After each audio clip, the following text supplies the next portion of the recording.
বাংলাদেশে এবং বাংলাদেশের বাইরে পৃথিবীর বিভিন্ন প্রান্তে যে যেখান থেকে চ্যানেলে দেখছেন আপনাদের সকলকে সাদর আমন্ত্রণ তৃতীয় মাত্রা দেখবার জন্য। সাম্প্রতিক নানা বিষয় নিয়ে আলোচনার জন্য আমার সঙ্গে স্টুডিওতে রয়েছেন দুজন শিক্ষক বুদ্ধিজীবী। আমার বাবা বস আছেন জাহাঙ্গীরনগর বিশ্ববিদ্যালয়ের সরকার ও রাজনীতি বিভাগের প্রাক্তন অধ্যাপক ডক্টর আব্দুল লতিফ মাসুম। আমার ডানে রয়েছেন ঢাকা বিশ্ববিদ্যালয়ের ইতিহাস বিভাগের অবসরপ্রাপ্ত অধ্যাপক এবং জন ইতিহাস চর্চা কেন্দ্রের সভাপতি ডক্টর মেজবা কামাল। স্বাগত আপনাদের দুজনকে তৃতীয় মাত্রায়। একটা অভ্যুত্থান এবং অভ্যুত্থানের পরে একটা নির্বাচনের মধ্য দিয়ে একটা জনপ্রতিনিধিত্বশীল সরকার যাত্রা শুরু করলো। যদিও এই নির্বাচন নিয়েও প্রশ্ন তুলবার সুযোগ আছে, কিন্তু আবার বাস্তবতাটাকে অস্বীকার করবার কোনো সুযোগ নেই। সবাই মেনে নিয়েছেন এবং সবাই একটা মোটামুটিভাবে শান্তিপূর্ণ ভালো নির্বাচন হয়েছে এবং তার মধ্য দিয়ে একটা নতুন সরকার যাত্রা শুরু করেছে।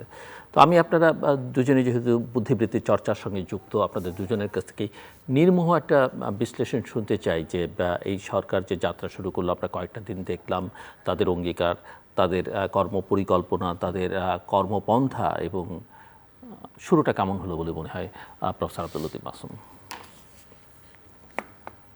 আপনাকে ধন্যবাদ জিলুর। আমাদের জন আকাঙ্ক্ষার প্রতিফলন বা আমাদের ২৪-এর গণ অভ্যুত্থানের অভিপ্রায়ের প্রায়োগিক বাস্তবতা হচ্ছে এই নির্বাচন। আমরা সবাই বুঝি এবং সবাই বলি যে আমাদের তত্ত্ব আর বাস্তবতায় অনেক অনেক গরমিল, অনেক সময় এ গালফ অফ ডিফারেন্স হয়ে থাকে। এখানেও তার ব্যতিক্রম ঘটেনি। প্রথম দিকে প্রফেসর ইউনূসের অন্তর্বর্তীকালীন সরকার যেভাবে যাত্রা শুরু করেছিল,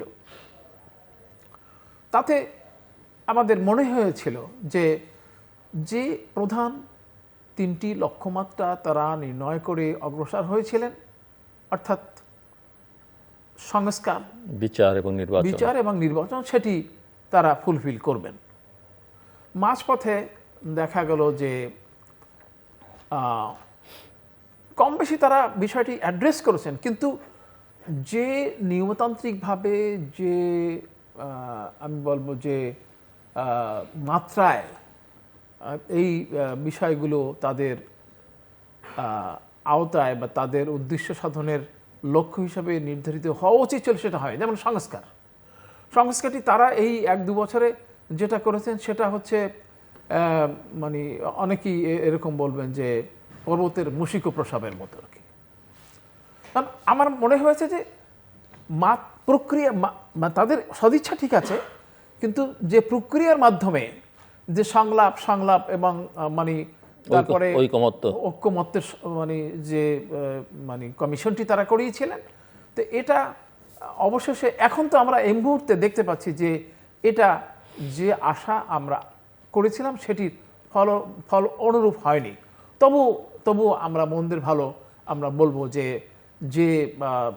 জুলাই সনদ বা যে চার্টারটি রচিত হয়েছে সেটি একটি অ্যাচিভমেন্ট, কিন্তু সেই অ্যাচিভমেন্টটিও এখন একটা দ্বৈধতা বা একটা বিতর্কের সম্মুখীন হয়েছে। আপনারা জানেন যে সেখানে একটা মানে ক্লজ ছিল এরকম, জাতীয় সনদ বাস্তবায়নের ওখানে যে মানে জাতীয় পরিষদ অ্যাগেইন সংবিধান সংস্কার কমিশন হিসাবে, সংবিধান সংস্কার পরিষদ হিসাবে কাজ করবে। কিন্তু সেখানে এই একটা ব্যত্যয় ঘটেছে। মানে ব্যতিক্রমটি বললে মানে এরকম বলি না আমরা যে there is nothing good or bad in this over thinking it make it so. তো চিন্তা ভাবনাটা সহজ করে দেখলে কিন্তু সহজ। যেমন বিএনপি বলেছে যে আমরা তো মানে জাতীয় সনদের সাথে একমত আছি এবং আমরা মানে একেবারে অক্ষরে অক্ষরে এটা মানে প্রয়োগ করব, প্রমাণ করব ইত্যাদি। তো এটা নিয়ে আবার দ্বিতীয় শপথ বা একটা মানে যদি শপথ নেয় তাহলে সেটা আবার একটা কনস্টিটিউয়েন্ট অ্যাসেম্বলি হিসাবে যে জটিলতা সেটা তারা পরিহার করতে চায়। তো এখন এই যে আনুষ্ঠানিকতা, লিগ্যাল, ওদিকে জামাত এবং এনসিপি শপথ নিয়েছে, লিগ্যাল অ্যাসপেক্টটাও মানে এক পক্ষ জামাত ইসলামী এবং এনসিপি তারা লিগ্যাল অ্যাসপেক্টের উপর জোর দিতে চাচ্ছেন, বৈধতার উপর জোর দিতে চাচ্ছেন। অপরদিকে আওয়ামী লীগ আসলে বিএনপি বাস্তবতার সাথে মিল রেখে তারা বলতে চাচ্ছেন যে যেহেতু সংবিধানে ওই বিষয়টি নেই এবং একটা মানে ব্যতিক্রম বা একটা দ্বৈধতার বা বৈধতার সংকট সৃষ্টি হবে, সেজন্য তারা শপথ নেননি বা তারা এইভাবে বিষয়টি সেভাবে দেখেন না। তারা মনে করেন যে এটা একটা কমিটমেন্ট, রাজনৈতিক দলসমূহের পক্ষ থেকে যদি কমিটমেন্ট হয়, এবং যে কমিটমেন্ট তারা দিয়েছেন যে অনেকগুলো তাদের ম্যানিফেস্টো আছে, যার ম্যানিফেস্টো আছে, এবং তারা যে ভিত্তিতে মানুষ ম্যানিফেস্টো এবং তাদেরকে ভোট দেয়। ওই যে যে যে 31 দফা। ঐকমত্যের সনদে যারা স্বাক্ষর করেছেন, সেই সনদের মাধ্যমে উদ্ভাসিত, প্রমাণিত এবং উল্লিখিত যে বিষয়াবলী আছে সেগুলো তারা পরিপূর্ণ করবার জন্য, বাস্তবায়ন করার জন্য এমনি তারা সংকল্পবদ্ধ। আমরা রাজনৈতিক কমিটমেন্ট হিসাবে এটাকে গ্রহণ করলে অসুবিধাটা কোথায়, সেটি তারা বলছেন।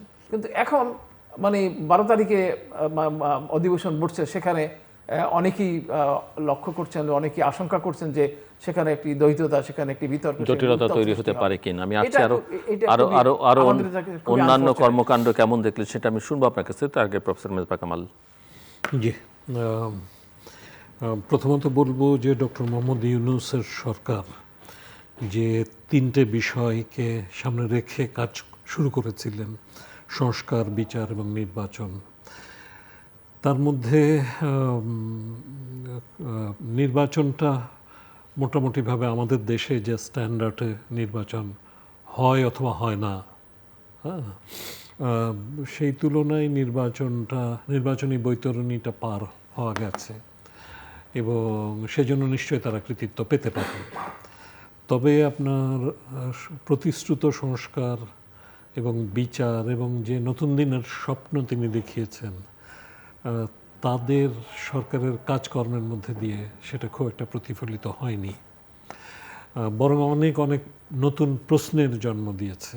হ্যাঁ, ডক্টর মোহাম্মদ ইউনূস যে সমস্ত সুবিধা নিয়েছেন, সেগুলো দীর্ঘ তালিকা সংবাদপত্রে প্রকাশিত হয়েছে, সেগুলো আমি বলতে চাই না।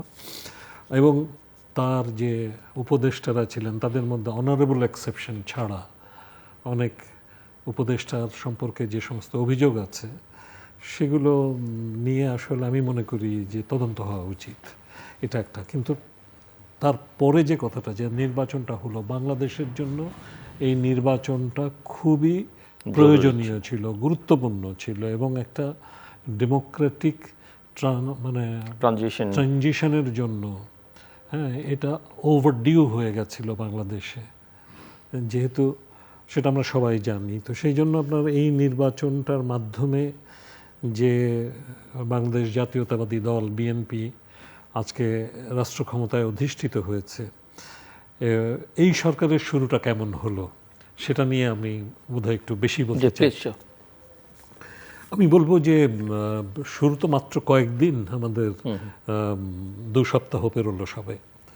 তো এই 2 সপ্তাহে আমার কাছে মনে হয়েছে যে যথেষ্ট ভালো এবং যথেষ্ট প্রতিশ্রুতির স্বাক্ষর এ পর্যন্ত রেখেছেন। এবং একই সাথে আমি একটা কথা বলবো, আমার কথার সাথে অনেকে হয়তো একমত হবেন অথবা হবেন না, সেটা হচ্ছে যে তারেক জিয়া যে মাঝখানে দীর্ঘ 17 বছর যুক্তরাজ্যে অবস্থান করেছেন, পশ্চিমা বিশ্বে অবস্থান করেছেন, এটা আমার কাছে মনে হয়েছে যে এক ধরনের ব্লেসিংস ইন ডিসগাইজ। কেননা তার এই অবস্থানের কারণে তিনি যে লিবারেল ডেমোক্রেসির যে চর্চার দেখেছেন, হ্যাঁ, যেটা তিনি সে দেশে বসে টেলিভিশন দেখলেও তো অনেক কিছু জানা যায়। আর শুধু টেলিভিশন না, তার মতো একজন রাজনৈতিক পরিবার এবং রাজনীতি সচেতন মানুষ, তিনি নিশ্চয়ই আপনার সক্রিয়ভাবে সে বিষয়গুলো থেকে জানতে বুঝতে চেষ্টা করেছেন এবং তার প্রতিফলন কিন্তু তার যে সমস্ত কথাবার্তা, প্রতিশ্রুতি, বক্তৃতা, বিবৃতি, জীবনাচরণ, হ্যাঁ, সরকারি কাজকর্মে যে নজিরগুলো স্থাপন করার চেষ্টা তিনি করছেন, তার মধ্যে দিয়ে প্রতিফলিত হয়েছে। আমার কাছে মনে হয় যে এটা আমাদের জন্য একটা মঙ্গল বয়ে আনতে পারে। এটা একটা। আর তবে যেটা আমি বলবো যে আপনার যে কথাটা নিয়ে মাসুম ভাই বলছিলেন সেটা নিয়ে যদি একটু বলে তারপরে আমি অন্য প্রসঙ্গে আসি। যে শুরুতেই যে বিতর্কটা তোলা হলো জামাত বিএনপির তরফ থেকে, সেটা হচ্ছে যে সংবিধান সংস্কার পরিষদের শপথ নেয়া না নেওয়া নিয়ে যে বিষয়টা তোলা হলো, আমি মনে করি যে এ ব্যাপারে বিএনপি যে পজিশনটা নিয়েছে, পজিশনটার সাথে পিছনে যথেষ্ট যুক্তি আছে এবং সেটা কিন্তু খুব স্পষ্টভাবে ব্যাখ্যা করেছিলেন সালাউদ্দিন আহমেদ। হ্যাঁ, তিনি যথেষ্ট যোগ্যতার সাথে, দক্ষতার সাথে সংবিধানকে রেফার করে তিনি আসলে যে আপনার জুলাই সনদ, সেই জুলাই সনদকে তো অস্বীকার করার কোনো উপায় নেই। এটা ঠিক যে মুক্তিযুদ্ধের জায়গায় যারা জুলাই সনদকে বা জুলাই অভ্যুত্থানকে স্থাপন করতে চায় তারা যেমন অর্বাচীনতার পরিচয় দিচ্ছে, হ্যাঁ, এভাবে কখনো ইতিহাসকে মুছে ফেলা যাবে না। হ্যাঁ, যারা করছে তারা নিজেরাই প্রত্যাখ্যাত হবে।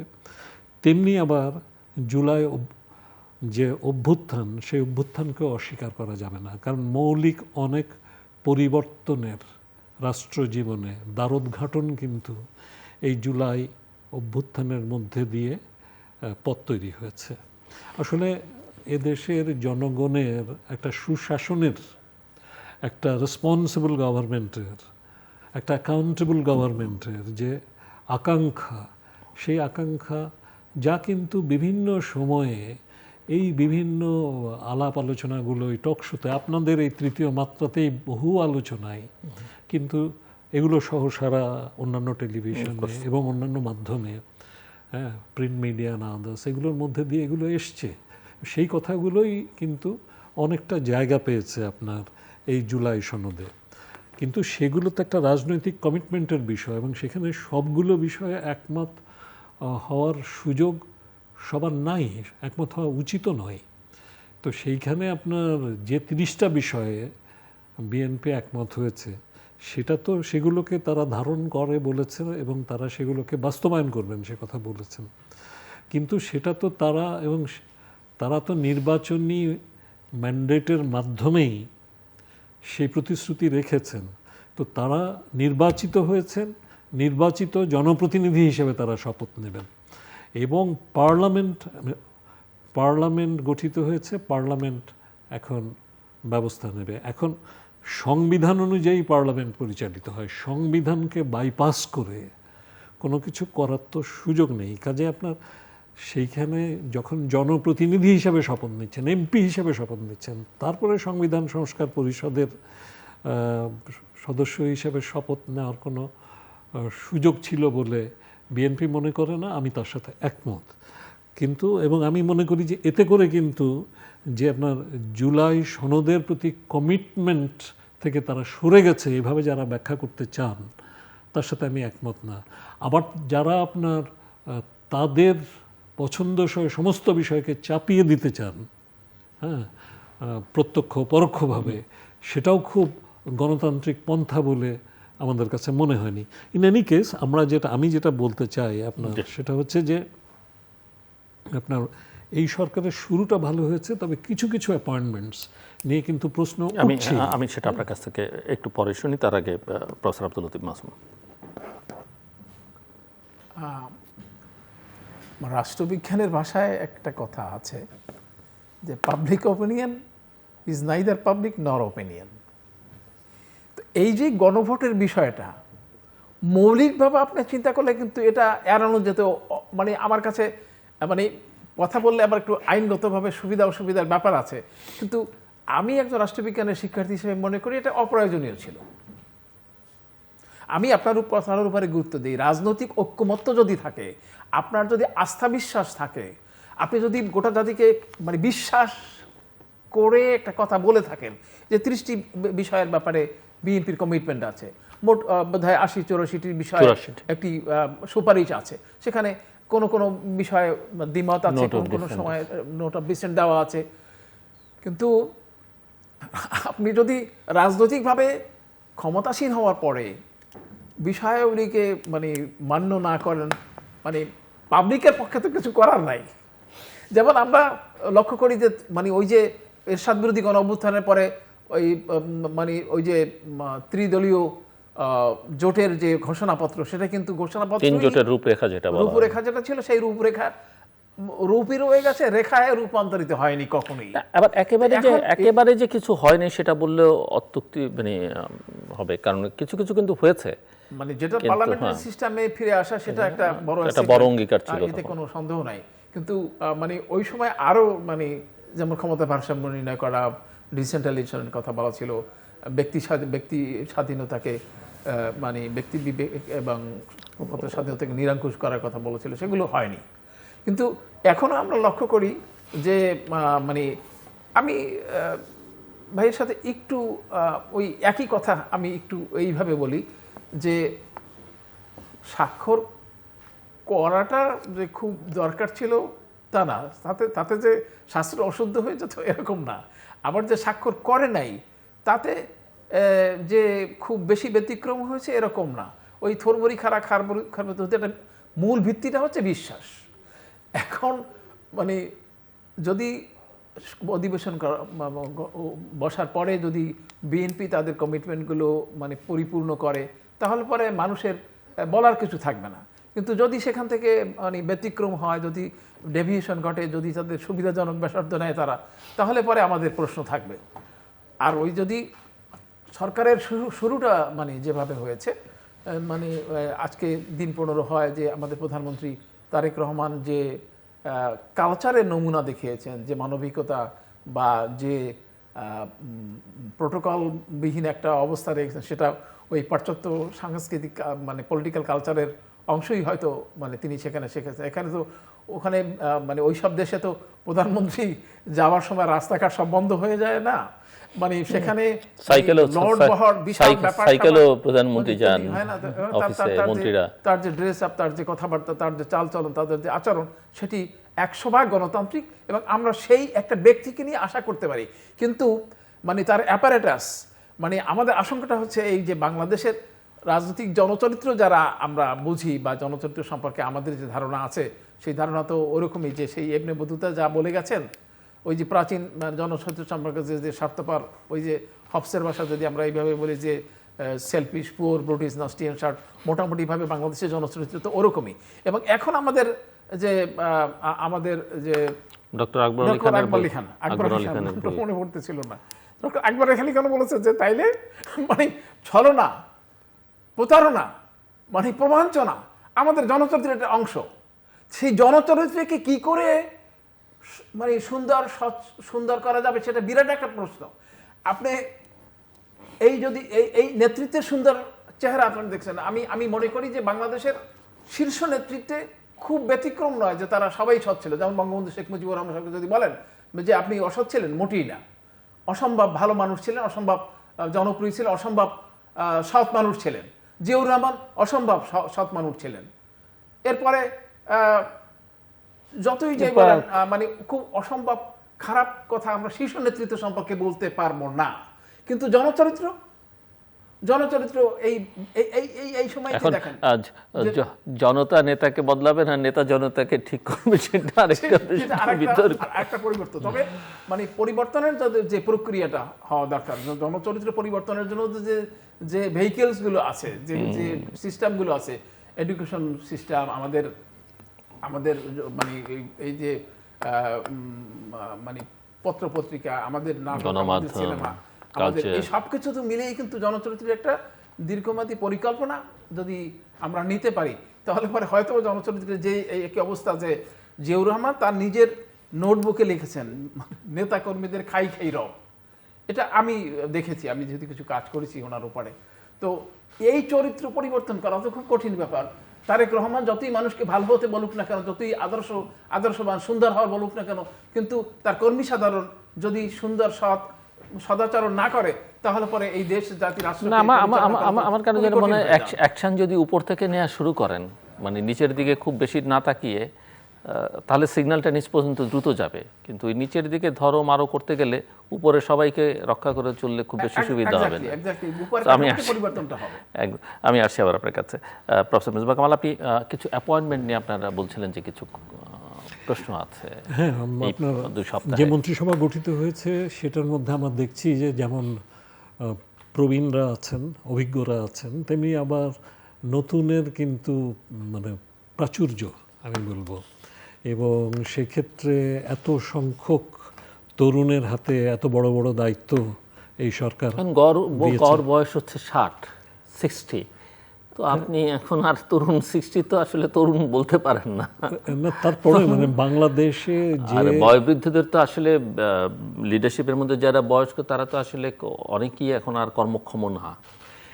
তাদের মধ্যে যারা পেরেছেন তাদেরকে তিনি অ্যাকোমোডেট করেছেন। সেটা ঠিক, কিন্তু আবার আমি বলবো যে আপনার ধরুন যারা এসছেন দীর্ঘদিন তো বিএনপি ক্ষমতার বাইরে, কাজে আপনার এখানে অভিজ্ঞতা সঞ্চয়ের সুযোগ যে নেতৃত্বের হয়নি, সেই হিসাবে নতুন মন্ত্রিসভায় এসছেন এরকম অনেকেই আর কি। গড় বয়স অবশ্য খুব, আপনি ঠিকই বলেছেন, হ্যাঁ, যে 60 গেছে। তো তারপরেও আমি মন্ত্রিসভাটা ভালোই হয়েছে, কিন্তু ধরুন মানে এটা নিয়ে বহু আলোচনা হয়েছে, কিন্তু আমার কাছে পার্টিকুলারলি 3টে অ্যাপয়েন্টমেন্ট এই পর্যন্ত গত 2 সপ্তাহে মানে অনেকেরই চোখে লেগেছে, আমাদেরও চোখে লেগেছে। যেমন পররাষ্ট্রমন্ত্রীর বিষয়টা, হ্যাঁ, তার বিষয়টা নিয়ে অনেক প্রশ্ন আছে। বিশেষ করে উনি যখন নিরাপত্তা উপদেষ্টা ছিলেন তখন মিয়ানমারের সাথে যে আপনার করিডোর তৈরির যে ব্যাপারে তার যে উদ্যোগ ছিল, সে বিষয়টা নিয়ে স্বয়ং সেনাপ্রধান বিরোধিতা করেছিলেন বলে সংবাদ মাধ্যমে খবর বেরিয়েছিল। এবং সেই ক্ষেত্রে আপনার সেনা প্রধানের বক্তব্যকেই কিন্তু সেনাবাহিনী সহ আমাদের নিরাপত্তা বাহিনী, আমাদের নিরাপত্তা বাহিনী তো নয়, আমাদের প্রতিরক্ষা বাহিনী অ্যাজ এ হোল সমর্থন করেছে এবং দেশবাসী সেটা অকণ্ঠভাবে সমর্থন করেছে। এবং আমরা মনে করি যে একটা ভবিষ্যতের একটা বড় ঝামেলাকে আমরা এড়াতে পেরেছি। তো সেদিক থেকে তাকেই যখন আবার পররাষ্ট্র মন্ত্রণালয়ের দায়িত্ব দেওয়া হলো, সেটা নিয়ে প্রশ্ন উঠছে। এবং বিশেষত আপনার বিভিন্ন ব্রিফিংগুলোতে আমরা দেখেছি, এমনকি তারেক জিয়া নিজেই বিভিন্ন প্রশ্নে, পররাষ্ট্র বিষয়ক বিভিন্ন প্রশ্নে সাংবাদিকদের উত্তর দেওয়ার জন্য যখন আমির খসরু মাহমুদ চৌধুরীকে যখন এগিয়ে দিয়েছেন এবং তিনি অত্যন্ত যোগ্যতার সাথে বিষয়গুলো হ্যান্ডেল করেছেন, অনেকেই মনে করছিলেন যে আমির খসরু মাহমুদ চৌধুরী যদি হতে পারতেন তাহলে তো উনি তো বিএনপি লিডারশিপের হার্ডকোর রাজনীতিবিদ, হ্যাঁ, পরীক্ষিত রাজনীতিবিদ। কাজে সেইখানে সেটা অনেক বেশি বিফিটিং হতো। আর দীর্ঘদিন দেশে অনুপস্থিত, যার দ্বৈত নাগরিকত্ব সম্পর্কেও প্রশ্ন আছে, আমি জানি না অবশ্যই, এগুলো আপনারা বলতে পারবেন। তো এই বিষয়গুলো নিয়ে আপনার মানে প্রশ্ন উঠেছে। অবশ্য তিনি কাজ দিয়ে প্রমাণ করবেন, আশা করব আমরা, দেখা যাক। আরেকটা জিনিস যেটা, সেটা হচ্ছে পার্বত্য চট্টগ্রাম চুক্তি, যেটা পার্বত্য চট্টগ্রাম শান্তি চুক্তি নামে পরিচিত। সেই চুক্তি অনুযায়ী কিন্তু আপনার পার্বত্য চট্টগ্রাম বিষয়ক মন্ত্রী প্রতিমন্ত্রীর দায়িত্বে পার্বত্য চট্টগ্রামের যে আদিবাসী জনগোষ্ঠী তার মধ্যে থেকে হওয়ার কথা, যদিও বলা হয়েছে কোটানকোট উপজাতি, তো তার মধ্যে থেকে হওয়ার কথা। কিন্তু সেইখানে বিএনপি এবার যে মন্ত্রী প্রতিমন্ত্রী নিয়োগ করলেন, মন্ত্রী হিসেবে দীপেন দেওয়ানকে নিয়োগ করা হয়েছে, ঠিকই আছে, তিনি দলের মানুষ এবং তিনি রাজনীতিবিদ, হ্যাঁ, তিনি রাজনীতিবিদ হিসাবে দীর্ঘদিনের তার একটা অবস্থান আছে। কিন্তু যাকে প্রতিমন্ত্রী হিসেবে নিয়োগ করা হয়েছে সেটা আসলে চুক্তির লঙ্ঘন, এবং এই ব্যাপারটা নিয়ে আসলে একটা নেগেটিভ রিয়াকশনস পার্বত্য জনপদে তৈরি হয়েছে। এটা একটা। আর তাছাড়া তার যে এই বিষয়ে কোনো কাজ আছে, কোনো অভিজ্ঞতা আছে, তেমনও কোনো প্রমাণ নাই। আর তৃতীয়ত হচ্ছে যে বাংলাদেশ ব্যাংকের গভর্নর, যেটা নিয়ে আপনার সাম্প্রতিককালে অনেক আলোচনা হচ্ছে, একজন ব্যবসায়ী, এবং কোনো মিডিয়ায় খবর বেরিয়েছে যে তার নিজেই তার ঋণের পরিমাণটাও খুব ছোট নয়। হ্যাঁ, ঋণ খেলাপি বলা যাবে কিনা জানি না, কারণ আমাদের পুনঃতফসিলকরণ করেছেন, আমাদের পুনঃতফসিলের বিধানগুলো সহজ করতে করতে বিভিন্ন সরকার বিভিন্ন সময়, সব সরকারই এই যে আপনার মানে এই যারা ঋণ খেলাপি তাদেরকে মানে এমন সুবিধা দিয়েছে যে এখন ঋণ খেলাপি তার কাউকে বলাই মুশকিল হয়ে যাচ্ছে। তো সেই জায়গায় আপনার মানে এই যে পুনঃতফসিলকারী কার্যত ঋণ খেলাপি এরকম মানুষকে বাংলাদেশ ব্যাংকের গভর্নর, যার কোনো ব্যাকগ্রাউন্ড নাই, এগুলো নিয়ে অনেক প্রশ্ন উঠছে। এখন আমার মনে হয় যে এগুলো 180 দিনের যে কর্মসূচি এই সরকার ঘোষণা করেছে সেটাও একটা নতুনত্ব। সাধারণত 100 দিনের কথা বলা হয়ে থাকে, সেখানে 180 দিন, 6 মাসের একটা সময় তারা নিয়েছেন। এবং মন্ত্রীদেরও বা প্রধানমন্ত্রী 6 মাসই সময় বেঁধে দিয়েছেন যে 6 মাস পরে তিনি পুনর্মূল্যায়ন করবেন, তিনি পুনর্মূল্যায়ন করবেন, এবং ইতিমধ্যে সে বিষয়ে আলোচনাও চলছে। তো এটাও কিন্তু একটা ভালো বিষয় যে আমরা আশা করব যে হয় তার আগেই, বিশেষত যেগুলো নিয়ে বিতর্ক, আর না হলে আপনার on the basis of performance 180 দিনের মাথায় আমরা হয়তো পাবো। তবে আমরা প্রত্যাশা করব যে আপনার প্রথম থেকেই যে তাগিদটা দিয়ে কাজ শুরু হয়েছে সেটা হয়তো একটা পজিটিভ ফলাফল আসবে। তবে আরেকটা কথা বলি, আপনার কিছু কিছু আপনার কর্মোদ্যোগ শুরু হচ্ছে, আপনার উদাহরণ তৈরি শুরু হচ্ছে, কিন্তু এইসব উদাহরণ শেষ পর্যন্ত কি হয়? হোসেন মোহাম্মদ এরশাদ তো সাইকেল চালিয়ে একদিন কার্যালয়ে গেছিলেন, সেটা টেলিভিশনে বারবার দেখানো হয়েছিল। ওই সাইকেলে তো দ্বিতীয় দিন আর চড়েন নাই। হ্যাঁ, আর ওই চিরকালের যে মানে ডেকোরাম সেটাই চলেছে। তো ফলে আপনার মানে আমরা মানে এই আনুষ্ঠানিকতা সর্বস্ব বিষয়ে না হয়ে এই সরকার এবং মাননীয় প্রধানমন্ত্রী তিনি মানে মিন করবেন, যা করতে চান সেটা মিন করবেন এবং সেটা কার্যকর তিনি কন্টিনিউটিটা যেন থাকে, কন্টিনিউটিটা থাকবে, সেটা আমরা প্রত্যাশা করি। হয় যেন। প্রফেসর আব্দুল লতিফ মাসুম, সরকারের পারফরমেন্স মানে ওই যে দৃশ্যত মানে আমার সুখকর বা আনন্দদায়কই মনে হয়। বিশেষ করে আমরা তো মানে we don't believe in reality but in রেটোরিক্স।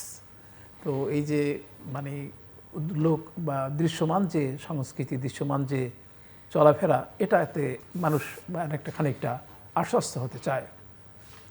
কিন্তু আমি এও লক্ষ্য করেছি যে ফরমেশনের ব্যাপারে কোনো কোনো মন্ত্রীর আসলে কোনো দায় দায়িত্বই নেই। মানে মন্ত্রিত্ব দেওয়া হয়তো বা প্রয়োজন, এই জন্য দেওয়া হয়েছে। যেমন আমি একটা বিষয় উল্লেখ করি, মুক্তিযোদ্ধা মন্ত্রণালয়। তা মুক্তিযোদ্ধা মন্ত্রণালয়ের কোনো বিশেষ কোনো দায় দায়িত্ব নাই, সেখানে মানে মেজর হাফিজকে দেওয়া হয়েছে। দায়িত্ব নাই কেন মনে হচ্ছে আপনার? মনে হচ্ছে এই কারণে যে রাষ্ট্রীয় কার্যবিধি বা কার্যধারা বিবেচনায় একটা অর্থনীতি, শিক্ষানীতি, শিল্পনীতি যে কায়দায় যেভাবে গুরুত্বপূর্ণ, সে কায়দায় মুক্তিযুদ্ধ মন্ত্রণালয় একটা আনুষ্ঠানিক কিছু কাজকর্ম আছে, মুক্তিযোদ্ধাদের পুনর্বাসন, এটা গুরুত্বপূর্ণ। কিন্তু সিনিয়র একজন মানুষকে ওইভাবে আবার ওই মন্ত্রণালয়ে আরেকজন প্রতিমন্ত্রী দেওয়া হয়েছে। তিনি যেহেতু মুক্তিযোদ্ধা, সেই কারণেই হতো না, সেটা তো একটা যৌক্তিক কথা আছেই। তো কথা হলো যে আমার মানে আমার মেধা, আমার অভিজ্ঞতা, আমার মননকে পরিপূর্ণভাবে কাজে লাগানোর হয় না। আবার একজন মন্ত্রী জুনিয়র কম্পারেটিভ জনের মধ্যে তাকে মানে 3টি মন্ত্রণালয়ের দায়িত্ব দেওয়া হয়েছে একই সাথে। তো এরকম কিছু অসঙ্গতি আছে, কিন্তু তারপরও আমরা মানে ওই আশা করতে পারি যে এই 6 মাস অন্তত মানে আগের যে যেটা শিখেছেন ব্রিটিশ মানে ডেমোক্রেসি থেকে এই 17 বছরে প্রধানমন্ত্রী তারেক রহমান, তো সেটা একটা প্রায়োগিক বাস্তবতা অর্জন করবে বলে আমার বিশ্বাস করি। তবে আবারও একই কথা, সে ওই যে মানে বাস্তবতা এবং তত্ত্বকথা এক জিনিস নয়। তো আমাদের মন্ত্রীদের যে মানে অভিজ্ঞতা, তাদের যে নতুন যে মানে কার্যক্ষমতা, এটা আমরা দেখে দেখে শিক্ষা গ্রহণ করতে চাইব। তবে আমার কাছে সরকারের 15 দিনের কার্যক্রমকে অসম্ভব রকম দ্রুততার সাথে হয়েছে এইরকম মনে হয়েছে। মানে আমার ধারণাই ছিল, আপনার কাছে মনে হচ্ছে যে গতি আছে এবং আরও বেশি করে বলতে ইচ্ছা করে যে হয়তোবা তারা নিশ্চিতই ছিলেন যে তারাই সরকার গঠন করবে এবং মানুষজন তাই তো বলছিল যে মানে গভর্নমেন্ট ইন ওয়েটিং বিএনপিকে। তো সেইভাবে তারা তাদের হোমওয়ার্কগুলো আগে থেকেই করেছেন এবং কোথায় কোন মন্ত্রণালয় মানে কাকে দায়িত্ব দেবেন সেগুলো করেছেন এবং কী কী কার্য ব্যবস্থা নেবেন। যেমন ধরেন আপনি এই যে মানে ফ্যামিলি কার্ডের ব্যাপারটা, আলহামদুলিল্লাহ এত দ্রুততার সাথে মানে প্রায়োগিক হতে যাচ্ছে যে মানে আমাদেরকে নীতিগত চমক দিতে হচ্ছে। তারপরে অন্যান্য বিষয়গুলো মানে এই যে খাল খননের ব্যবস্থাটা, তো খাল খননের ব্যবস্থা মানে আমি তো দেখলাম যে মানে আমাদের ওইদিকার আমাদের ওই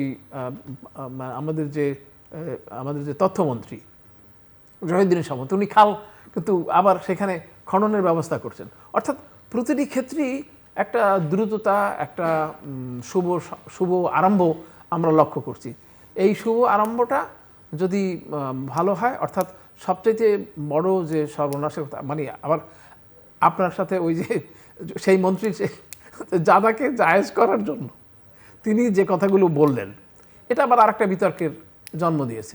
চাঁদাবাজি এবং চাঁদা, তো চাঁদাবাজিকে মানে উনি বলেছেন যে মানে সমঝোতার মাধ্যমে যদি মানে চাঁদা দেওয়া নেওয়া হয় সেটা চাঁদাবাজি নয়, সেটা চাঁদা। তো বাংলাদেশের মানে কালচার যারা জানেন, কোনো সরকারই কোনোভাবেই এই চাঁদাবাজি থেকে মুক্ত হতে পারে না, কিন্তু একজন মন্ত্রীর নৈতিকভাবে এটাকে ওই সব কথা বলা দ্বারা জায়েজ করানোর চেষ্টাটাই একটা প্রাথমিক হোঁচট খাওয়ার মতো অবস্থা। আমি একটু আমাদের সমাজ রাজনীতি তো বিবাদ বিসম্বাদ এবং বিভাজনের দীর্ঘকাল ধরে, এবং একটা সমাজ এগিয়ে যাবার ক্ষেত্রে বা তার উন্নয়ন অগ্রযাত্রা টেকসই করবার ক্ষেত্রে অন্তর্ভুক্তিমূলক সমাজ রাজনীতি অর্থনীতি খুব জরুরি, এবং যেখানে এই উন্নয়ন প্রক্রিয়ায় জনগণের অংশগ্রহণ, যদি আপনি জনচরিত্র নিয়ে প্রশ্ন তুলেছেন, কিন্তু জনগণের অংশগ্রহণ নিশ্চিত করাটা খুব জরুরি। সো এই অন্তর্ভুক্তিমূলক রাজনীতি, অন্তর্ভুক্তিমূলক অর্থনীতি, অন্তর্ভুক্তিমূলক সমাজ, সেই জায়গায় আসলে একটা বড় চ্যালেঞ্জ আছে সরকারের জন্য। এবং যেহেতু একটা রাজনৈতিক শক্তি ক্ষমতা এবং তার এটা এখন অনেক ক্ষেত্রেই মনে হচ্ছে যারা, এবং প্রতিপক্ষ মোটামুটিভাবে ইতিমধ্যে তার শক্তিমত্তা প্রদর্শন করেছে যারা সংসদে আছে, এবং তাদের বাইরের শক্তি সম্পর্কে আমরা জানি। সো এই যে চ্যালেঞ্জ, মানে সরকারের জন্য ডানে গেলেও তার সমস্যা, বায়ে গেলেও সমস্যা, সে আসলে কীভাবে এটা মোকাবেলা করবে, আমি আপনাদের দুজনের কাছেই পরামর্শ। আমার মনে হয় আমার প্রশ্নটা আপনারা বুঝতে পেরেছেন দুজনেই। আসলে বাংলাদেশ কিন্তু একটা ক্রস রোডে উপস্থিত, এটা আমাদেরকে সবাইকে বুঝতে হবে যে আমরা যে পর্ব অতিক্রম করছি এটা একটা ঐতিহাসিক কাল পর্ব। এখন বাংলাদেশে মুক্তিযুদ্ধ যে চেতনাকে সামনে নিয়ে এসেছিল, যে প্রত্যাশাগুলোকে সামনে নিয়ে এসেছিল, যে স্বপ্নগুলোকে সামনে নিয়ে এসেছিল, স্বাধীনতার 55 বছর পেরোলেও কিন্তু তা অনেকটা স্বপ্নই রয়ে গেছে, তার বাস্তবায়িত করা সম্ভব হয়নি। অনেকগুলো সরকার পরিবর্তন হয়েছে, কিন্তু সেই সরকারগুলো আংশিকভাবে সফল হয়েছে, কিন্তু অনেক ক্ষেত্রে অসফল। বরং আপনার অনেক ক্ষেত্রে আমরা কম্প্রোমাইজ দেখেছি। তো সেই জায়গায় আমি যদি বলি যে আমাদের সেই মুক্তিযুদ্ধের যে স্বপ্ন ছিল, যে সমাজের আকাঙ্ক্ষা ছিল, তার ধারাবাহিকতায় এই যে জুলাই অভ্যুত্থানের মধ্যে দিয়ে যে আপনার সমাজের স্বপ্নের প্রতিফলন ঘটেছে, যার জন্য আমাদের এই যে এত সংখ্যক একেবারে কিশোর বলবো আমি, কিশোর তরুণরা জীবন দিল, তাদের সেই স্বপ্নকে বাস্তবায়ন করতে গেলে সেটা খুব সহজ কাজ নয়। তো আমি যেটা চ্যালেঞ্জের কথা বলবো, যে তার আগে আমি একটু এই স্বপ্নের সূত্র ধরে প্রথমে আমি অন্তর্ভুক্তিমূলক সমাজ যার কথা আপনি বলছিলেন সেটার কথা বলি। দেখুন, বাংলাদেশে অন্তর্ভুক্তিমূলক সমাজটা খুব জরুরি, কিন্তু তার অনেকগুলো দিক আছে। একটা দিক হচ্ছে যে আমাদের মুক্তিযুদ্ধেরটা ছিল সাম্য, একটা সমতাভিত্তিক সমাজ গড়া, যে জন্য আমাদের ৭২-এর সংবিধানে একটা মৌল নীতি হিসাবে এসছিল সমাজতন্ত্র। পরবর্তীকালে আমাদের সমাজতন্ত্র প্রোক্লামেশন অফ ইন্ডিপেন্ডেন্সে তো প্রোক্লামেশন অফ ইন্ডিপেন্ডেন্সে তো সাম্যের কথাই প্রধান। সেটাই সাম্যের কথাই প্রধান। তো প্রোক্লামেশন অফ ইন্ডিপেন্ডেন্স বলেন কিংবা তার আগে থেকে শুরু করে আপনি যে দিনগুলোর কথা বলেন, আজকে হচ্ছে মানে এই যে আমরা তো মার্চে আছি, মার্চের যে 1 তারিখ থেকে যে আপনার অসহযোগ আন্দোলন 26 পর্যন্ত যে চলল, 25 পর্যন্ত, এই সময়ে যে স্বপ্নগুলো বুনন হয়েছিল সেগুলোর মধ্যেও যদি আপনি দেখেন এই স্বপ্নগুলোই তো ছিল। তো তার মধ্যে এই যে অন্তর্ভুক্তিমূলক সমাজের জন্য যে আপনার এইখানে যে অন্ততপক্ষে মোটা ভাত মোটা কাপড়ের যে স্বপ্ন, সেই স্বপ্নটাকে বাস্তবায়নের জন্য মানে মানে একটা বৈষম্যহীন আমরা হয়তো করতে পারবো না এই পর্বে, কিন্তু অন্ততপক্ষে কম বৈষম্যের একটা সমাজ দরকার। হ্যাঁ, কিন্তু আমাদের এখানে আয় বৈষম্য বিভিন্ন সরকারের আমলে এমনভাবে বেড়েছে যে এটা এখন একটা আকাশচুম্বী আয় বৈষম্যের দেশে পরিণত হয়ে গেছে। ইনফ্যাক্ট আপনার হিলারি ক্লিন্টন যখন প্রথম বাংলাদেশে আসেন, তিনি দুটো জিনিস তাকে খুব মানে তার দৃষ্টিতে পড়েছিল। একটা জিনিস হচ্ছে যে এখানে এত মানুষের ভিড়, এত ছোট দেশে এত মানুষ রাস্তাঘাটে। আরেকটা জিনিস তার চোখে পড়েছিল যে এখানে এত বেশি বৈষম্য।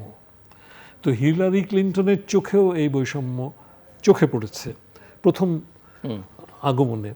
তো সেইখানে আপনার আমাদের এইখানে আমি মনে করি যে আপনার এখানে যে ফ্যামিলি কার্ডের কনসেপ্টটা নিয়ে আসা হয়েছে, এর আগের বিভিন্ন সরকারও কিন্তু ইনক্লুডিং আওয়ামী লীগ সরকার, তারা আপনার বিভিন্ন ধরনের তার পূর্ববর্তী সরকারগুলো সবাই কিছু কিছু চেষ্টা করেছে, এগুলো ক্রমাগতভাবে সোশ্যাল সেফটি নেটের একটা চেষ্টা করেছিল। কিন্তু ফ্যামিলি কার্ডের যে কনসেপ্ট, সেই কনসেপ্টটা ভালো। এর মধ্যে দিয়ে আপনার হয়তো ধরেন আগের যে কিছু ধারা আছে সেগুলোকে ইন্টিগ্রেট করার দরকার হবে, হ্যাঁ সেটা দরকার হবে, কিন্তু সেই ফ্যামিলি কার্ড সেটা কিন্তু জরুরি বিষয়। আমি মনে করি যে আমাদের মতো দেশে আসলে রেশন সিস্টেম চালু করা দরকার, কেননা রেশনিং সিস্টেমে এখানে সমাজের নিচের তলার মানুষকে তাকে বাঁচিয়ে রাখতে পারে এবং তার সুস্বাস্থ্য মানে অন্ততপক্ষে মিনিমাম স্বাস্থ্য এবং পুষ্টির নিশ্চয়তা বিধান করতে পারে। এই যে বিশ্বব্যাংকের পরামর্শে আমরা যে আমাদের রেশনিং সিস্টেমকে প্রায় তুলে দিয়েছি, এইটা থেকে আমাদের ফিরে আসা দরকার। এই কারণে আমি বলছি যে দেখুন, যখন কোভিড হলো, কোভিডের সময় আমি ভারতের খুব বিখ্যাত একজন অর্থনীতিবিদের সাথে কথা বলছিলাম এবং তিনি বললেন যে এই কোভিডের দুঃসময়েও ভারতে কিন্তু লোকে না খেয়ে মারা যায়নি। তার কারণ হচ্ছে যে সেইখানে প্রায় 69% পপুলেশন আপনার বিভিন্ন মাত্রার আপনার সাপোর্ট পান। 69% মানুষ। হ্যাঁ, তো ফলে আপনার যেটা হয়েছে যে সেটা কিন্তু আপনার ওই যে অন্তর্ভুক্তিমূলক সমাজের অংশ হিসেবে। আর তাছাড়া বাংলাদেশে তো বাঙালির বাইরে অনেক জাতির মানুষ আছে। বাংলাদেশে সরকারিভাবে রাষ্ট্রীয়ভাবে স্বীকৃত হচ্ছে বাঙালির বাইরে 50টা জাতি, আরও জাতি আছে যারা এখনও স্বীকৃতি পায়নি। আমাদের ব্রিটিশ আমল থেকে এখানে আপনার দলিতরা আছেন, তাদেরকেও কিন্তু এখনও স্বীকৃতি দেওয়া হয়নি। এরকম সমাজের এগুলো অন্তর্ভুক্তমূলক সমাজ দরকার। রেইনবো সোসাইটির কথা কিন্তু প্রধানমন্ত্রী তারেক জিয়া বলছেন। তো এই রেইনবো সোসাইটি যে বহু রঙের সমাহার দিয়ে যে একটা অপূর্বতা তৈরি, সেটা আমার মনে হয় যে এগিয়ে নিয়ে যাওয়াটাকে দরকার হবে। Thank you professor Abdul Latif Masum. যে অন্তর্ভুক্তিমূলক রাজনীতির কথাটা অত্যন্ত গুরুত্বপূর্ণ এবং শেষ কথাটা যেটা মানে আপনি বললেন সেটা হচ্ছে মানে রেইনবো সোসাইটি। তো এইখানে বিষয়টা খুবই শক্ত পোক্ত গুরুত্বপূর্ণ। এই অন্তর্ভুক্তিকালীন সমাজ, বিশেষ করে ওই আগস্ট বিপ্লবের পরবর্তী বা 37শে জুলাই আমরা বলি, এর পরবর্তী 3টি আসপেক্টে আমাদের এই বিষয়টি খুব আমরা ব্যাখ্যা করতে পারি। প্রথমত খুব বেশি সময় মানে আইডিওলজিক্যাল আসপেক্ট, যেমন সংবিধানের মূলনীতি কী হবে, আমাদের রাষ্ট্রের আদর্শ কী, আমাদের পরিচয়টা কি। তো এটি এই দেশে দুটি ধারায় বিভক্ত হয়ে আছে, একটি স্বাধীনতার পক্ষ আর একটা বিপক্ষ, আবার মানে ইসলাম পক্ষরা বলেন যে আরেকটা মানে তারা তাদের ভাষায় খুব নেগেটিভ ওয়েতে দেখেন। তো এইটার একটা মীমাংসা হওয়া দরকার, মনস্তাত্ত্বিকভাবে মীমাংসা হওয়া দরকার, আদর্শিকভাবে মীমাংসা হওয়া দরকার, সাংবিধানিকভাবে মীমাংসা হওয়া দরকার। এক নম্বর কথা, এটা খুবই গুরুত্বপূর্ণ। দ্বিতীয়ত, যে কথাটি বলা হয়েছে রাজনৈতিক যে অন্তর্ভুক্তিমূলক আচরণ, রাজনৈতিক অন্তর্ভুক্তিমূলক আচরণ তখনই সম্ভব যখন রাজনৈতিক স্টেক হোল্ডাররা একে অপরকে মানে মূল্যায়ন করবেন। যেমন আমরা ওই যে সেই দগলের কথা দগল বলছিলেন না, যে politics is too must dangerous thing to left to the politicians. রাজনীতিবিদদের কাছে, একেবারেই রাজনীতিবিদদের কাছে ছেড়ে দেওয়াটা একটা খুবই হুমকিজনক ব্যাপার, এটা কিন্তু মানে আসলেই খুব মানে বিপজ্জনক ব্যাপার। তো এখানে বাংলাদেশে যারা আরও স্টেক হোল্ডার আছে, যারা বুদ্ধিজীবী আছে, যারা পেশাজীবী আছে, যারা নানাভাবে ওই যে আমরা আবার সেই একই কথা ডিপ স্টেটকে নিয়ে আসতে পারি, এটাকে রাজনৈতিকভাবে এইভাবে মোকাবেলা করতে হবে একটা অন্তর্ভুক্তিমূলক মানে ব্যবস্থার মাধ্যমে। আর যে ব্যাপারটি রেখে যায়, যেটা সামাজিকভাবে আমরা যেটা মূল্যবোধের রাজনীতির কথা বলি, আমরা যে আদর্শিকভাবে নৈতিকভাবে যে অধপতনগুলো ঘটেছে, রাজনৈতিকভাবে যে স্খলন ঘটেছে, সুবিধাবাদ, দুর্নীতি ইত্যাদির অবসান করতে অবশ্যই আমাদেরকে একটা পরিকল্পনা মোতাবেক রাজনৈতিক নেতৃত্বের উপর এটা নির্ভর করে যে যদি তারা সৎ সুন্দর সমাজ চায়, তাহলে পরে এই তিনটি বিষয় অ্যাড্রেস করে আগাতে হবে যদি আগামী 5 বছর আমরা সুন্দর দেখতে চাই। জি, আপনি কিছু যোগ করবেন? জাস্ট 1 মিনিট সময় আমার হাতে আর সময় নেই। আমি বলতে চাই যে রাজনৈতিক অন্তর্ভুক্তিটা তো খুবই গুরুত্বপূর্ণ, সেই জন্য আপনার নিরবিচ্ছিন্নভাবে গণতন্ত্রের চর্চাটাকে অব্যাহত রাখা সেটা খুব জরুরি বিষয়, এবং দলের মধ্যে গণতন্ত্র সেটা জরুরি বিষয়। এবং এখানে নারীর যে অবস্থান, নারীকে আপনার স্টেক হোল্ডার হিসেবে আপনার অন্তর্ভুক্ত করার যে বিষয়টা, সেটাকে সামনে নিয়ে আসাটা খুব জরুরি। আর আমি যেটা মনে করি যে চ্যালেঞ্জ কিন্তু সরকারের সামনে অনেক, প্রধানত চ্যালেঞ্জটা হচ্ছে আমি মনে করি আরেকদিন আমরা আলোচনা করবো। জি প্লিজ। আচ্ছা, তো প্রধানত যদি এক লাইন আপনি এক লাইন আমি মনে করি যে আপনার আসলে যে নির্বাচনী ইস্তেহারে যে কথাগুলো বলা হয়েছে, এবারের নির্বাচনের মধ্যে দিয়ে আমি দেখছি নির্বাচনে ইস্তেহারের প্রতি দলের কমিটমেন্ট সেটা কিন্তু অনেক বেশি জোরালোভাবে সামনে আসছে। এই কমিটমেন্টটা বজায় রাখাটাকেও আমি একটা চ্যালেঞ্জ মনে করি, এবং সেটা করতে সফল হবে এই প্রত্যাশা রাখতে চাই। দর্শক, অনুষ্ঠানের শেষ প্রান্তে আমরা সামাজিক যোগাযোগ মাধ্যম ফেসবুক, এক্স এবং ইউটিউবে তৃতীয় মাত্রা লাইভ স্ট্রিম হচ্ছে, আপনারা দেখতে পারেন। টেলিভিশনের পর্দায় দেখতে না পারলে যে কোনো সময় যে কোনো স্থান থেকে ইউটিউবে তৃতীয় মাত্রা চ্যানেলটি সাবস্ক্রাইব করে এই পর্ব বা পুরনো পর্বগুলো আপনারা দেখতে পারেন। প্রফেসর মেজবাহ কামাল এবং প্রফেসর আব্দুল লতিফ মাসুম, অসংখ্য ধন্যবাদ এই আলোচনা অংশ নেবার জন্য। দর্শক, সরকারের সূচনাটা ভালো হয়েছে, অন্তত অতীতের যে ত্যক্ত তিক্ত অভিজ্ঞতা আমাদের আছে তার পরিপ্রেক্ষিতে একটা নির্বাচনের মধ্য দিয়ে জনপ্রতিনিধিত্বশীল একটা সরকার যাত্রা শুরু করেছে, এবং তাদের গত কিছুদিনের কার্যক্রমে আমার দুই অতিথি মোটামুটিভাবে সন্তোষ প্রকাশ করেছেন, এবং বিশেষ করে প্রধানমন্ত্রীর যে তৎপরতা, যে সিদ্ধান্ত, এবং দীর্ঘ 17 বছর যুক্তরাজ্যে থেকে সেখানকার যে রাজনৈতিক সংস্কৃতি বা জীবনাচরণ তিনি যেটা চর্চা করবার চেষ্টা করছেন, সেটাকে ওনারা সাধুবাদ জানিয়েছেন। তবে শুধুমাত্র প্রধানমন্ত্রী একা বদলালেই হবে না, বা তিনি একা সব করতে পারবেন না, তার পারিষদবর্গকেও, তার সংসদ সদস্যদেরকে, তার দলকে এবং দেশের নাগরিকদেরকে এই জায়গায় তার মতো করে সাজাবার চেষ্টা করতে হবে। তবে এক্ষেত্রে অবশ্যই তার ভূমিকাটা অত্যন্ত গুরুত্বপূর্ণ হবে, যেহেতু তিনি নেতৃত্বের ভূমিকা আছেন। তিনি চাইলে অনেক কিছু করতে পারবেন এবং অন্যদেরকে বদলাতে সহযোগিতা করতে পারবেন। এখানে অবশ্য আমার এক অতিথি জনচরিত্রের প্রসঙ্গ তুলেছেন, এবং এটা একটা দীর্ঘমেয়াদী প্রক্রিয়া, নিশ্চয়ই এই চরিত্র বদলানো সম্ভব হবে। অন্যান্য চ্যালেঞ্জের মধ্যে অনেক কথা এসছে, আমার আরেক অতিথি কতগুলো একেবারে শেষে কতগুলো গুরুত্বপূর্ণ প্রসঙ্গ টেনেছেন, যে নিরবিচ্ছিন্ন গণতন্ত্রের চর্চা, এটা অব্যাহত রাখতে হবে আমাদেরকে। আমাদের নিয়মিত একটা ভালো নির্বাচন নিয়ে যেন কখনো প্রশ্ন তুলতে না হয়, কখনো আলোচনা করতে না হয়, নির্বাচন কী হবে কী হবে না, কেমন নির্বাচন হবে, সেরকম একটা ব্যবস্থা নিশ্চিত করতে হবে। এবং দলের অভ্যন্তরে গণতন্ত্র, সেটা অত্যন্ত জরুরি। আপনি যদি দলের অভ্যন্তরে গণতন্ত্র না রাখেন, না চর্চা করেন, সেই দলের পক্ষে রাষ্ট্রের গণতন্ত্র ঠিক করা সম্ভব নয় বা চর্চা করা সম্ভব নয়। দর্শক, আমাদের সঙ্গে থাকবার জন্য অসংখ্য ধন্যবাদ। আপনাদের সবার জন্য শুভকামনা।